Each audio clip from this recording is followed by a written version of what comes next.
are stealing my house. And if I don't steal it, someone else is gonna steal it. Hi, I'm Qasim and I have a dream that one day I'll be telling my kids the stories of me visiting every country in the world. But today, doing this video, I'm sacrificing that dream. And if you want to know why, stay with me and I will tell you. But for now, let me tell you the story of my people.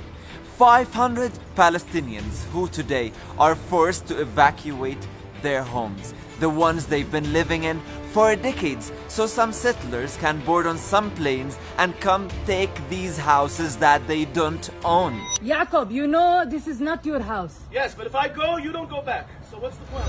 Imagine an unjust court telling you that you have to leave the house you grew up in, the one you got married in, the one that you were planning to spend the rest of your life in. So someone from, I don't know, the US can come and steal the house illegally and be proud about it. أنا يعني بعرفش وين بدي أروح يا زلمة. أنا كل ذكرياتي هون. أنا طفولتي هون، فتوتي هون، شبابي هون، دراستي هون، مدرستي من هون، تخريجي من جامعة من هون، تجويزي وأولادي من هون، كلهم بهذا الدار.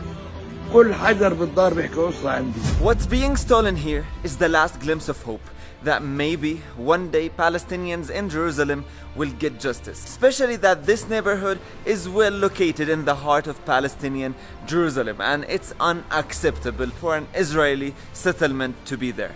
And I had to tell this story today because for some reason international media decided to stay silent.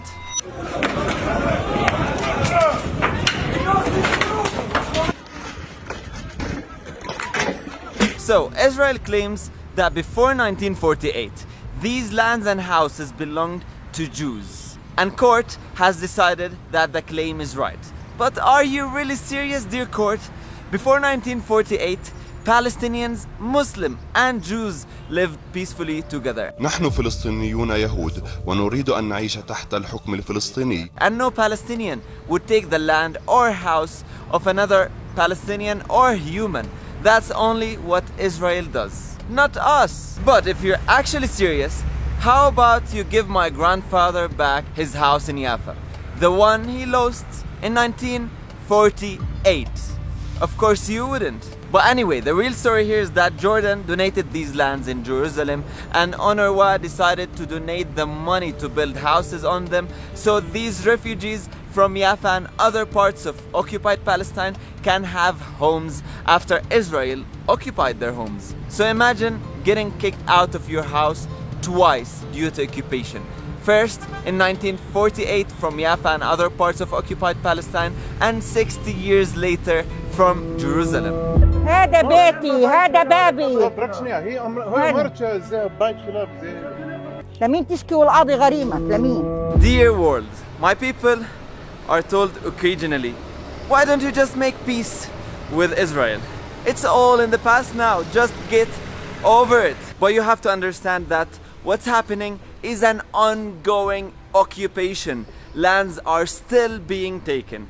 Settlements, illegal ones, are still being built and the people of SaveSheikhJarrah neighborhood are fighting for their right to stay in their homes right this moment you're watching. They're being assaulted, brutally beaten and killed. And that's why I had to talk about it. And this is not just news. You can easily follow and see what's happening live if you go on some accounts on Instagram of the people who are living there. I can see live what's happening there and you can easily see the brutality of the Israeli army and forces and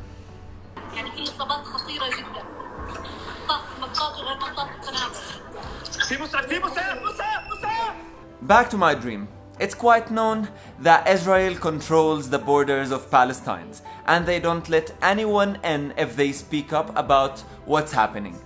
So, I'm sad to tell you that probably I will visit every country in the world and tell my kids the stories, but not of my own Palestine. So please, if you're watching this, share the story. Don't underestimate the power of social media. Let the world know what's happening and use the hashtag SaveSheikhJarrah. Thank you.